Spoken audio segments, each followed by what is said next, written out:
So we have some Walther, unique Walther pistols that are non-typical in various ways.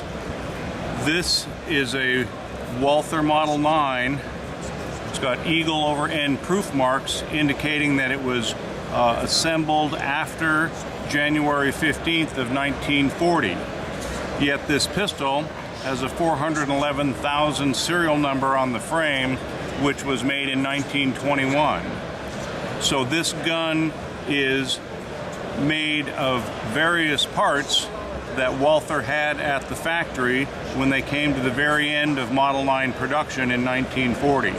So we have a 1921 frame, we've got a mid-1920s slide, but it has no slide legend or markings on it other than the proof marks.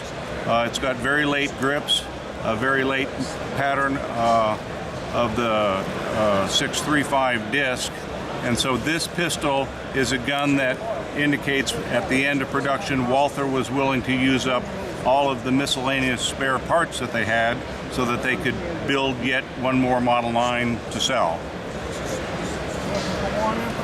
Model 9 production ended in 1940 when Walther transferred their production capabilities to building P-38 pistols. And then following at the end of the war, in April of 1945, the Walther factory was occupied by the United States Army.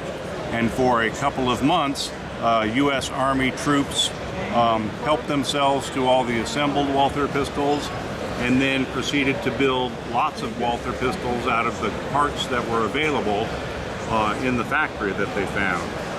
Here are two examples of GI assembled pistols, a Walther Model 8 and a Walther Model 9. This Model 8 has no proof mark.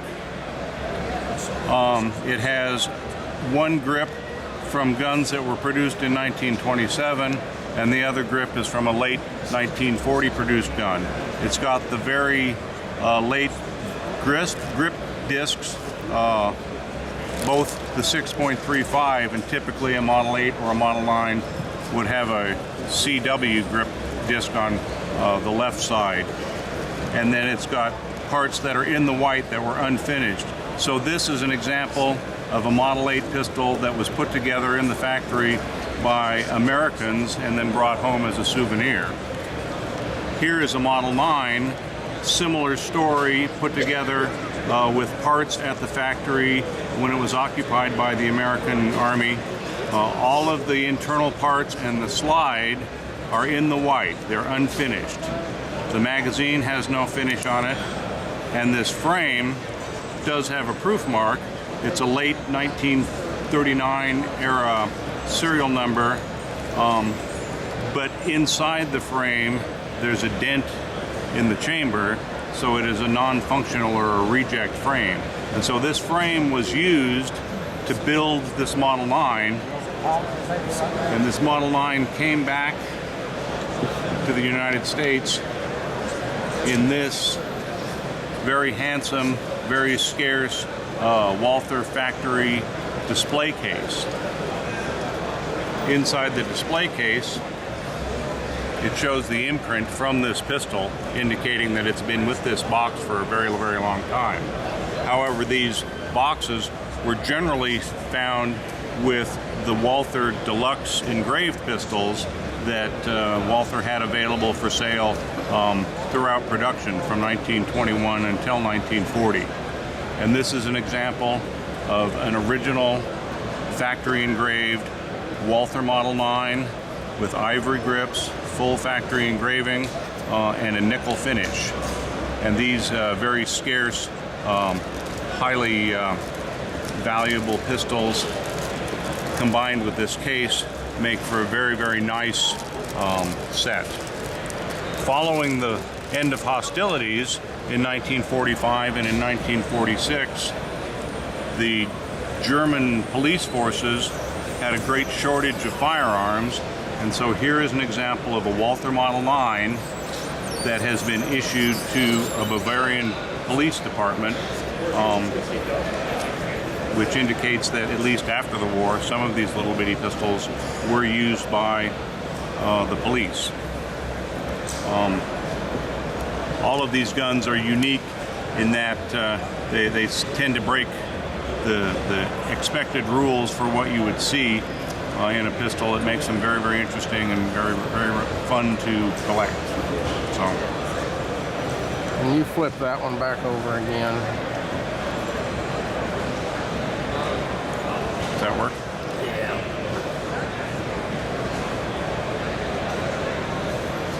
How long have you been collecting Model 8s and Model 9s, Earl? I bought my first Model 9 Walther pistol when I was 21 years old, which has been 4 decades ago. And I've collected them off and on since then. And then in the last couple of decades, I've become very serious about Model 9s and Model 8s. Enjoyed very much building a collection and building the history, researching and understanding the process that Walther went through in the development of these small guns. What's the most unique story about acquiring these you've got? Well, to have purchased this very rare case with what turned out to be a very rare example of a Model 9 is a story of a very unique pistol. That totally didn't go with each other. It totally didn't, other than they came from the factory together, yes. But to be able to then match it up with this pistol was purchased from the son of a B-17 co-pilot who traded some camera equipment for it when he was released from Luftstalag 1 in May of 1945. So where would he have gotten camera equipment that quick after being released as a POW? That's the story that I was told by his son. So he traded for it somehow, and I don't know what the nature of the camera equipment was, if it was just a camera or if it was something more sophisticated.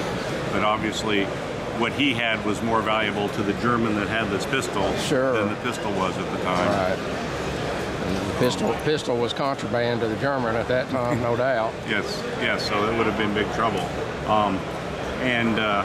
And then I have Model 9s in my collection. I have one that I purchased that came with a little holster, and I inquired from the seller about the history of the gun, and she said, I don't know anything about it. My father got it off a wounded German, and he was a medic with the 104th Infantry Division at the crossing of the Rhine in 1945, and they went onto a German train that had been strafed and bombed, and he, in the process of caring for a wounded German lieutenant, found a Model 9 pistol in an ersatz or paper holster. So that's one of my very favorite Model 9s. Did you say a paper holster? Ersatz papers, they're basically cardboard, treated cardboard holsters. And they became progressively more and more common as the war progressed because good leather was harder and harder to come by. As a researcher, it can be maddening because about the time I think I understand a certain type of gun or date or whatever, you see something, and then I'm pretty cynical. I mean, I guess we probably all are after a while when you've spent way too much money on your education with certain guns. Then when you see something that's weird, but if the price is right, I'm not above buying a gun, especially on the internet, to get it in my hands so that I can then announce to the community that I found this is a fake gun or a bad gun or whatever. But I've been surprised and delighted with how many of these I've found that turn out to be real guns. I mean, proper original guns. I'm not going to go through this. I just put this in there so that when this is on the forum, there's something that there. So we collectors, we like some clear categories that help us identify pistols.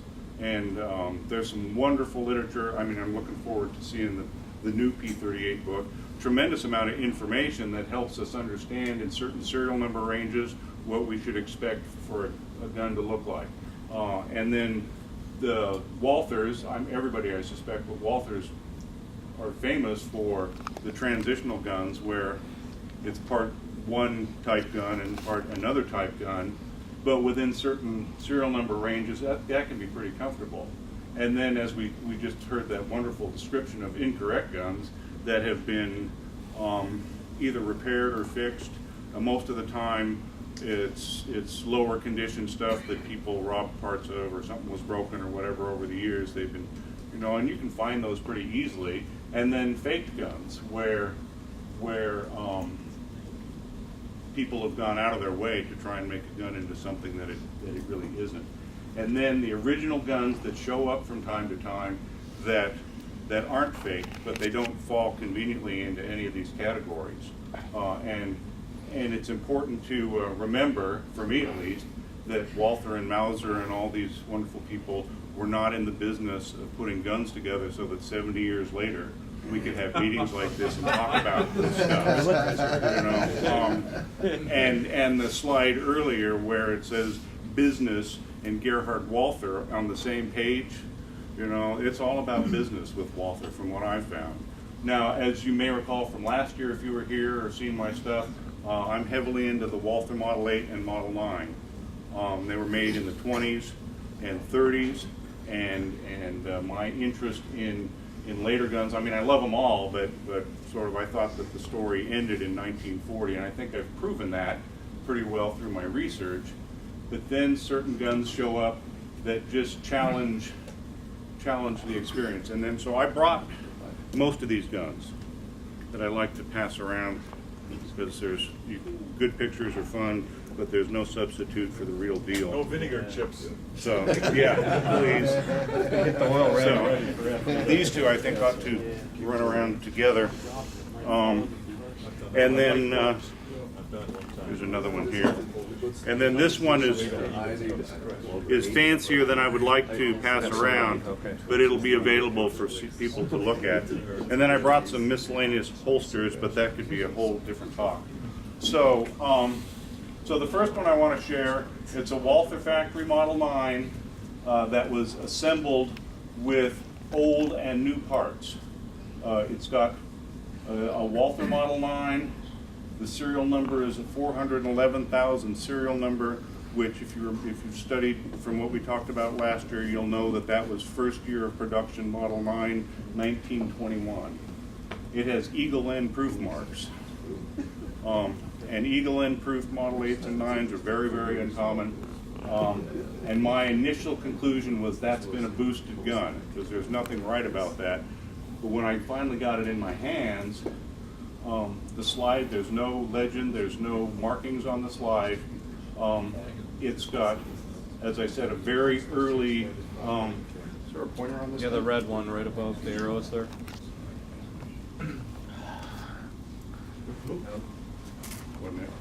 It's a red button right above your arrow.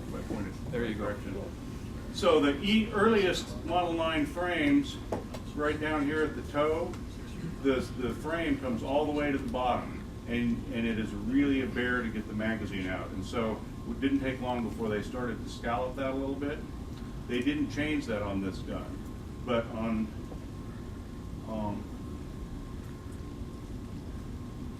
but they did take the time to cut out for the exposed extractor, which is on later. So this is an early slide and a very early frame, but then it has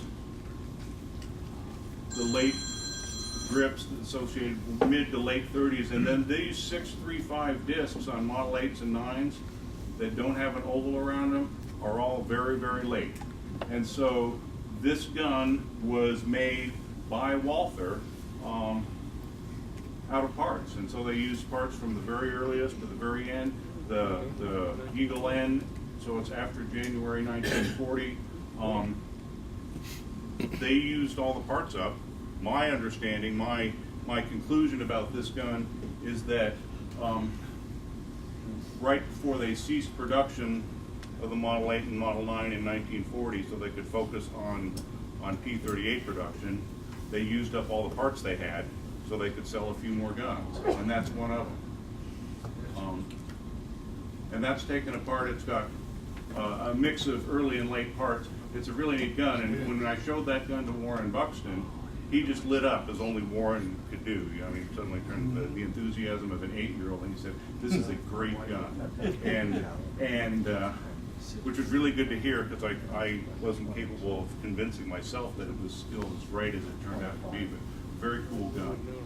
Another example, and this is one of my favorite guns. I did not bring this because the cool part's on the inside, and I didn't want to take it apart. This is a Walther Model 8 with a manufacturing defect that was then reworked so that they could sell it later on. And I was looking for the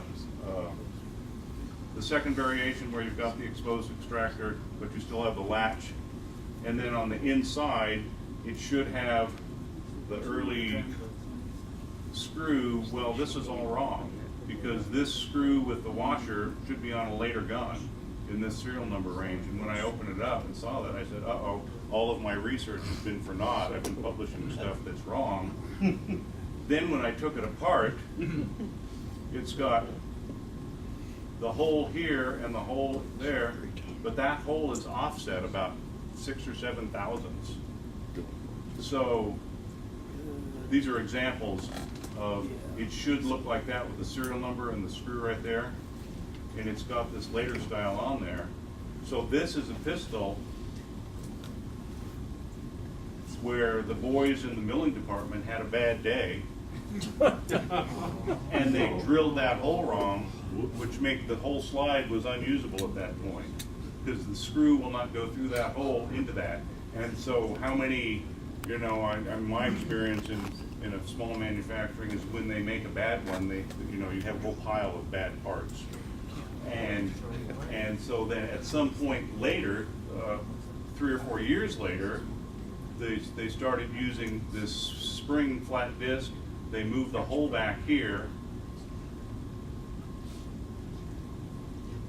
so that it retains the thing, but you could miss the hole in the milling process. And I think Alex gave a great talk on that last year about what they would do to overcome that. So this is an original factory screw up that was then reworked and sold later. And that's one of those, the temptation to idolize those Germans is always making perfect guns and knowing exactly what they were doing. It's nice to see that, no, they're just doing what they do, and that the guys in the factories over there in 1928 or whenever that gun was made were capable of the same sort of things that we still do. So here's a third gun I want to show, and this is wandering around here. This is a Model 8 with no proofs, that's made with parts, that is a GI assembled gun or a cigarette gun. And there weren't supposed to be any Model 8s or Model 9s in the factory that late. I mean, there's no indication there were. I saw this gun, one of these two, I forget which one, on Gunbroker years ago, and my conclusion was it was a parts gun, because it is a parts gun, but I didn't have any enthusiasm for it. I did save pictures and whatever, and then when this gun showed up, I went back through my records, and now I have 2 examples, and then the third one showed up. These 2 guns were on for sale at the same time, and I got very excited. And so that gun is here. It is a Model 8 late serial number range with the A suffix, so 1938, 39 probably, with a 96,000, so very late gun. The grips do not match. This is a grip that they quit using in 1929, just a thick, plain grip. This is the grip that was being used in the late 30s. The trigger's in the white, and no proofs at all. And so it is. It's an example of a GI assembled after occupation Model 9. And so why I put these in this order, I don't know. So let me bounce forward and I'll go back. This is a Model 9 that's GI assembled, and these lousy pictures were on the internet. And when I saw this picture, that this could have been anything, because this case is an incredibly scarce case. If you've seen any deluxe engraved PPs or PPKs, they come in this fitted rounded corner case with the Walther logo on that.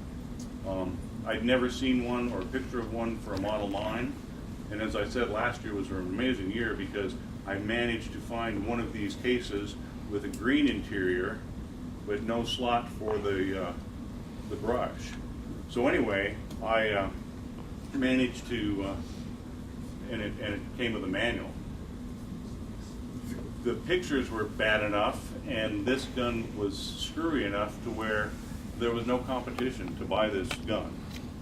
And when it showed up, this gun inside that case is, I should have put a better picture on here, but the gun is here. The slide is in the white, all of the parts are in the white, except the frame. It's got very late discs with the 635. Oh, and on the Model 8 that's around, it's got a 635 disc on both sides. And all of the Walther produced ones had a CW disc on the left side. So it has the same characteristics. There's no proof mark on the slide. The magazine is raw.